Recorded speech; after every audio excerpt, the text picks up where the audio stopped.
Welcome to the Rim Break Rodeo. We hope this video helps. In this video, I will show how to use green stevia powder. Measure small amounts and start with 1/4 of a teaspoon to avoid bitterness, then adjust to taste. Mix powder into warm liquids first to dissolve evenly before adding cold ingredients. Use sparingly in baking because sweetness concentrates differently than sugar, and note that 1 teaspoon stevia does not equal 1 teaspoon sugar. Taste as you go and store powder in a cool, dry place. Start by converting measurements when replacing sugar, using manufacturer conversion charts as a guide, and testing small batches.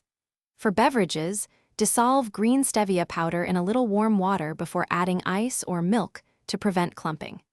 In baking, reduce liquid slightly and combine with bulk sweeteners like applesauce or yogurt to maintain texture. Expect different browning and volume outcomes, and adjust recipes gradually while tasting until desired sweetness and consistency are achieved. Quick recommendation: if you enjoy comfort during kitchen experiments, try Darn Tough socks with a lifetime warranty for durable, comfy wear. If you like the video, please subscribe and like so I can keep making helpful guides. I find these socks last through many washes and long-standing sessions at the counter, which pairs well with baking or tea time. Check the description for the link and other deals. Now let's get back to the video. Use green stevia powder in smoothies, tea, coffee, dressings, and sauces for low-calorie sweetness without sugar spikes.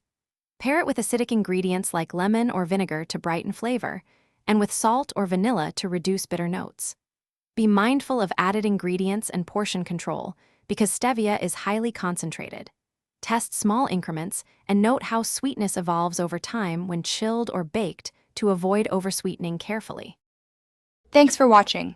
Consider subscribing if we helped you.